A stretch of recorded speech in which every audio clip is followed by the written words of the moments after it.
പിതൃസ്മരണയിൽ പുണ്യതീർത്ഥങ്ങളേന്തി ആയിരങ്ങൾ ഇന്ന് കർക്കിടക വാവ് ബലിതർപ്പണം നടത്തി. വേർപിരിഞ്ഞു പോയ പൂർവികരുടെ ആത്മാക്കൾക്ക് ശാന്തി ലഭിക്കുന്നതിനായി പുലർച്ചെ മുതൽ തന്നെ പ്രമുഖ ക്ഷേത്രങ്ങളിലും കടൽ തീരങ്ങളിലും പുഴയോരങ്ങളിലും വലിയ ഭക്തജനത്തിരക്കാണ് അനുഭവപ്പെട്ടത്. വടക്കൻ മലബാറിലെയും മലയോര മേഖലയിലെയും പ്രമുഖ ബലിതർപ്പണ കേന്ദ്രങ്ങളിലെല്ലാം വൻ ജനപ്രവാഹമായിരുന്നു.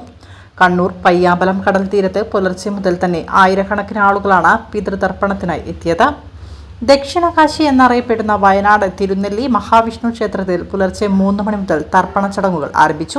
പാപനാശിനിയിൽ മുങ്ങി നിവർന്ന പിതൃക്കൾക്ക് ബലിതർപ്പണം നടത്താൻ ആയിരക്കണക്കിന് തീർത്ഥാടകരാണ് മലകയറി തിരുനെല്ലിയിലേക്ക് ഒഴുകിയെത്തിയത്. കണ്ണൂർ സുന്ദരേശ്വര ക്ഷേത്രക്കടവിലും തർപ്പണത്തിനായി പുലർച്ചെ മുതൽ ഭക്തരുടെ നീണ്ട നിര അനുഭവപ്പെട്ടു. ബലിതർപ്പണത്തിന് ശേഷം ക്ഷേത്ര ദർശനം നടത്തി തിലഹോമവും പ്രത്യേക വഴിപാടുകളും കഴിച്ചാണ് ഭക്തജനങ്ങൾ മടങ്ങുന്നത്. തലശ്ശേരിയിലെ പ്രസിദ്ധമായ ജഗന്നാഥ ക്ഷേത്രത്തിലും വലിയ രീതിയിലുള്ള ഭക്തജന തിരക്കാണ് അനുഭവപ്പെട്ടത്. തിരക്ക് നിയന്ത്രിക്കാൻ പ്രത്യേക പന്തലുകളും ക്രമീകരണങ്ങളും ക്ഷേത്ര ഭാരവാഹികൾ ഇവിടെ ഒരുക്കിയിരുന്നു. ബലിതർപ്പണത്തിനായി എത്തുന്നവർക്ക് ബുദ്ധിമുട്ടുകൾ ഉണ്ടാകാതിരിക്കാൻ എല്ലാ കേന്ദ്രങ്ങളും പോലീസും ഫയർഫോഴ്സും തികഞ്ഞ ജാഗ്രതയിലായിരുന്നു. ബസ് സർവീസുകൾ കൂടുതൽ വ്യാപിപ്പിച്ചും കുടിവെള്ളവും പ്രാഥമിക സൗകര്യങ്ങളും ഉറപ്പാക്കിയും ഭക്തർക്ക് സുഗമമായ ബലിതർപ്പണത്തിനുള്ള സൗകര്യങ്ങളാണ് അധികൃതർ ഒരുക്കിയത്.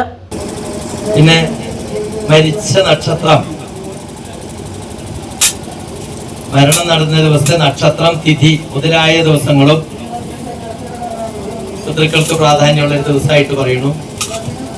പുണ്യസ്ഥലങ്ങളിൽ എന്നും പ്രാധാന്യമുണ്ട്. തിരുനെല്ലി, തൃക്കണ്ണാട് മുതലായ ക്ഷേത്രങ്ങളിൽ പോയി